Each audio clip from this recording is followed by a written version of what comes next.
నమస్తే. శ్రీ గురుభ్యో నమః. శ్రీమాత్రే నమః. అందరికీ నమస్కారం.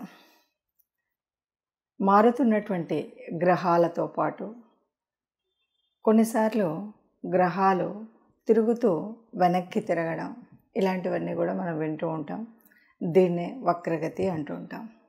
ఇలాంటి పరిస్థితి ఉన్నప్పుడు మనకు ఉండేటువంటి ఫలితాలు ఎలా ఉంటాయి? గోచార రీత్యా తిరుగుతున్నటువంటి గ్రహాల్లో ముఖ్యంగా కొన్ని ప్రత్యేకమైనటువంటి గ్రహాలు ఉంటాయి. చెప్పాలంటే శని, గురువు, ఈ గ్రహాల యొక్క దృష్టి కానీ, కదలిక కానీ, వక్రగతి కానీ ఇవన్నీ కూడా మన జీవితాల మీద ప్రభావాన్ని ఎక్కువగా చూపెడతాయి అంటారు.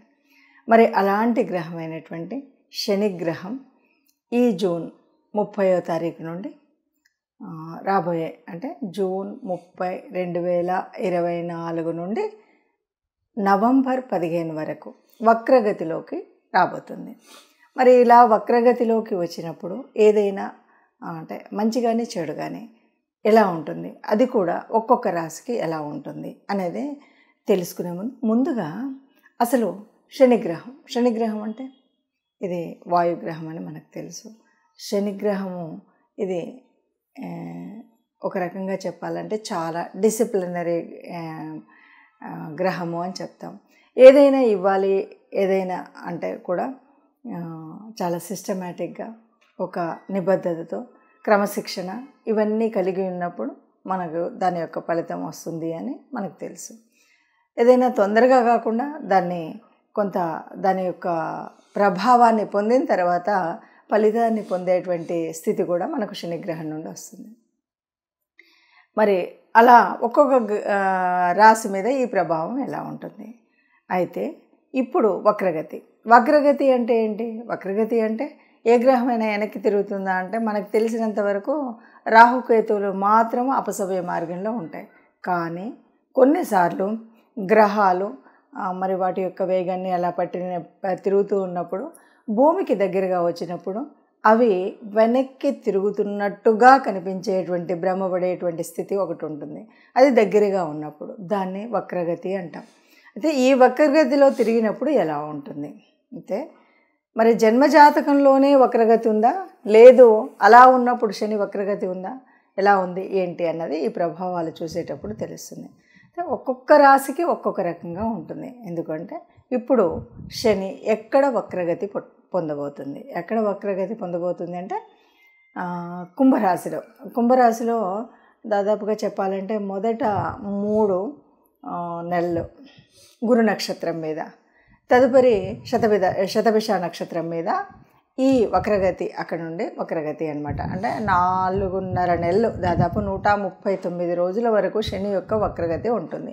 ఈ 139 రోజుల వక్రగతి వల్ల మనకు ఎలాంటి ప్రభావం చూపడుతుంది అన్నది ఒక్కొక్క రాశి వారికి ఎలా ఉంటుంది, దీనివల్ల అంటే ఈ వక్రగతి వల్ల పొందేటువంటి ప్రభావాన్ని మంచి కానీ చెడు కానీ దాన్ని తీసుకోవడం కోసం ఏదైనా పరిహారాలు ఉంటాయా, మరి మనం ఈ 5 నెలల కాలంలో ఏం చేయాలి, ఎలా చేయాలి, దాని యొక్క పూర్తి ఫలితాన్ని పొందాలి అంటే ఏం చేయాలి, అసలు ఈ వక్రగతి మూలంగా ఎందుకు మనకి వక్రగతి వల్ల నిజంగా లాభం జరుగుతుందా అంటే చాలా వరకు మనకు శనిగ్రహం గురించి చెప్పేటువంటిది ఏంటి అంటే ఎవరైనా సరే అంటే లాభము అనేటువంటిది అంటే శని యొక్క మనకు ఇంతకు ముందు ఉన్నటువంటి కాలంలో ఏదైనా ఇవ్వాల్సినటువంటి మంచి ఇవ్వకపోయినా, దాన్ని పొందవలసినటువంటి ఫలితాన్ని పొందకపోయినా మళ్ళీ శనిశ్చరుడు వక్రగతిలో మనకు ఇవ్వాల్సిన ఫలితాన్ని ఇవ్వడం కోసం వస్తారు అన్నది చెప్తూ ఉంటారు.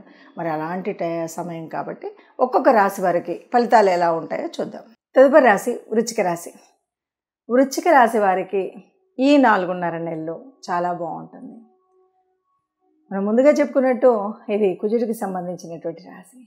ఎవరైతే కుజుడికి ఉందో ఈ రాశి వారు శని వక్రగతిలో ఉన్నప్పుడు చాలా యోగాన్ని తెచ్చిపెట్టేటువంటి పరిస్థితి. కాబట్టి ఇంతవరకు మనకు అవుతాయి అనుకున్న పనులు ఏవేవి అవ్వలేదో వాటన్నిటిలో కూడా చక్కగా ఉంటుంది, చాలా బాగా కలిసి వస్తుంది. ముఖ్యంగా 4వ స్థానం, 3వ స్థానం అంటే మీతో పాటు మీ సోదరులకు కూడా చక్కగా యోగించేటువంటి కాలం ఈ కాలం. 4వ స్థానం అంటేనే వాహనాలు, భూములు, కొనుగోళ్ళు ఇలాంటి అన్ని విషయాల్లోనూ కూడా అంటే ఇంట్లో ముఖ్యంగా అన్నింటికి మించి మూర్తికి సంబంధించినటువంటి విషయాల్లో అంటే ఆమెకు ఇంతవరకు అనారోగ్యంగా ఉందనుకోండి, ఇప్పుడు ఆరోగ్య పరిస్థితి మెరుగుపడుతుంది. ఇంతవరకు అమ్మతో మనకు సరిగ్గా లేదనుకోండి, అమ్మ మనల్ని క్షమించేస్తుంది. అట్లాగా అమ్మ తత్వానికి సంబంధించిన అన్ని విషయాల్లో కూడా మనకు ప్లస్గా ఉంటుంది. అలాగే ఇంటికి సంబంధించినటువంటిది మన గృహంలో కూడా ఆనందంగా ఉంటుంది, అలాగే యోగించే విధంగా ఉంటుంది. ఇప్పటి వరకు మనతో ఏదో మన మీద కోపంగా ఉన్నటువంటి మన ఇంట్లో వాళ్ళు కూడా సవ్యంగా ఉంటారు. వాహనాల విషయంలో మనం ఏదైనా కొనుక్కోవాలన్నా లేదు ఉన్న వాటిని లాభంగా అమ్మివేయడం ఇలాంటివి ఏవైనా ఉంటాయి కదా, అన్నీ కూడా సౌకర్యం, ముఖ్యంగా వాహన సౌకర్యం అంటారు. ఇవన్నీ కూడా చాలా సౌకర్యంగా మనం ఎక్కడికి ప్రయాణాలు చేసినా ఏది చేసినా సౌకర్యంగా ఉంటుంది. అలాగే అంటే భూములు కొనుక్కోవాలి అనుకున్నాం, అలాంటి వాళ్ళకు కూడా ఇప్పటివరకు ఎప్పటి నుండో ఇల్లు కొనుక్కోవాలి, భూమి కొనుక్కోవాలి అనుకునే ఆశపడేటువంటి వారికి ఇది చక్కటి సమయంగా చెప్పచ్చు. చాలా యోగదాయకంగా ఉంటుంది. ముఖ్యంగా వృశ్చిక రాశి వారికి ఈ 4.5 నెలలు చక్కగా ఉంటుంది. వాళ్ళు చేయాలనుకున్న పనులన్నీ కూడా సవ్యంగా అంటే ఈ కొనుగోలు విషయాల్లో కానీ వీటిల్లో సవ్యంగా వాళ్ళు చేసుకోవాలి అనుకునేవి చక్కగా చేసుకోవచ్చు. ఇలా ఉన్నప్పుడు కూడా ఇంకా మనకేదో అన్నారు కానీ అంతగా కనబడట్లేదు, ఇంకేదైనా లోపం ఉందా ఇలా అనుకునేటువంటి వారికి తప్పనిసరిగా ఇప్పుడు చెప్పబోయేటువంటి పరిహారాలు మాత్రం అంటే యోగిస్తే ఇంకా బాగా బెటర్గా ఉంటుంది, లేదు అంటే యోగించే స్థితిగా ఉంటుంది. కాబట్టి చెప్పేటువంటి పరిహారాలనే చేసుకోండి. ఆనందంగా ఉండండి, సుఖంగా ఉండండి. ఇప్పటి వరకు మనం ఈ రాశి ఫలితాలను చూసాం కదా. అయితే అందరికీ లాభమా నష్టమా అన్నది కాదు. శనిశ్చరుడు అంటేనే క్రమశిక్షణ. నిజానికి మన జన్మ కుండలిలో మనకి ఇంతకుముందు అంటే పుట్టినప్పుడు ఎప్పుడైనా సరే ఎవరికైనా అర్ధాష్టమ శని కానీ, అష్టమ శని కానీ, శని దశ కానీ, శని అంతర్దశలు కానీ ఉన్నట్టయితే అటువంటి వారికి తప్పకుండా ఇలా శని వక్రగతిలో ఉన్నప్పుడు మనకి చాలా వక్రగతిలో ఉన్నప్పుడు శుభ ఫలితాలు పొందుతాయి అని చెప్పచ్చు. అలా కాదు, ఇవేవి లేవు కానీ మరి అర్ధాష్టమ శని ఇలాంటివి ఏదో ఒకటి ఉంది, లేదు ఇది లేదు, ఇవి లేదు మనకు జన్మజాతకంలో అంటే ఇప్పుడు జరుగుతున్నటువంటి కాలంలో అంటే మీరు జన్మజాతకంలో కాకుండా గోచార రీత్యా ఎవరికైనా అర్ధాష్టమ శని, అష్టమ శని, శని దశ నడుస్తున్నా ఇప్పుడు కూడా ఆ ఫలితం ఉంటుంది. ఇంతేకాదు ఎవరికైనా మరి మంగళదశ నడుస్తున్నా కూడా దీనివల్ల శుభ ఫలితాలు జరుగుతాయని చెప్పచ్చు. ఇలా కాదు మాకేమీ ఈ మంగళదశ లేదు, అర్ధాష్టమ ఇవేవి లేవు, మరి అలాంటప్పుడు ఇప్పుడు వస్తున్నటువంటి ఈ శని వక్రగతి వల్ల మేము ఏం చేసుకుంటే మాకు దానివల్ల వచ్చేటువంటి నష్టాలు రాకుండా ఉండి పొందబోయేటువంటి శుభ ఫలితాలు మాకు పొందాలి అని అనుకునేటువంటి వారు చేయవలసినటువంటిది ఏమి? ముఖ్యంగా శనివారం రోజు ఎవరైనా సరే ఈ శని వక్రగతిలో దాని ఫలితాలు పొందాలి అంటే శనివారం రోజు ముఖ్యంగా మనం శనివార వ్రతం అంటే శనివారం రోజు ప్రత్యేకించి ఏ రకమైనటువంటి మధ్య మాంస ఆదులు ఉంటాయి కదా, వీటిని కూడా స్వీకరించకుండా ఉండడం, శనివారం రోజు వీలైనంత వరకు ఏకభుక్తం తీసుకోవడం, దీనితో పాటు మీకు వీలైతే అంటే నవగ్రహ మండపానికి వెళ్ళడం, లేదు ఇంట్లోనే శని గ్రహ స్తోత్రాన్ని చదువుకోవడం, ఇలా కాదు అంటే కనీసం ఏదో ఒకరోజు వారంలో ఒకరోజు చొప్పున ఇంట్లోనైనా బయటైనా దేవాలయంలో అయినా శివాభిషేకం చేయించడం.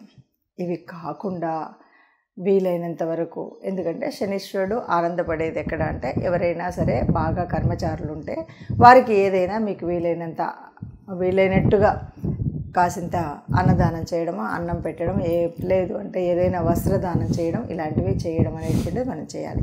అలా కాదు ఎవరైనా అంగవైకల్యంతో ఉన్నటువంటి వారికి కూడా మనం సహాయం చేయడం, వృద్ధులు ముఖ్యంగా వృద్ధుల సేవ మన ఇంట్లో వాళ్ళవనివ్వండి బయట వాళ్ళవనండి, ఎవరైనా వృద్ధులు ఉన్నట్టయితే వారి యొక్క సేవ ఇలాంటివి మనం చేసినట్టయితే శనిశ్చరుడు మన మీద కరుణ పొందుతాడు, మనకి దయ చూపెడతాడు. ఇది మనకు పాజిటివ్గా ఉంటుంది. అందువల్ల దీనితో పాటు ముఖ్యంగా ఎవరైనా సరే విష్ణువుకు సంబంధించినటువంటి స్తోత్రాలని చదువుకోవడం అనేటువంటిది చేసినట్టయితే మనకు తప్పనిసరిగా పాజిటివ్ ఈ వక్రగతి ఉన్నటువంటి 4.5 నెలల కాలంలో చాలా పాజిటివ్గా మన యొక్క స్థితిగతులు ఉంటాయి అని చెప్పచ్చు. నమస్తే. అందరూ సుఖంగా ఉండాలని, అందులో మనం ఉండాలని కోరుకుంటూ శుభం భూయాత్.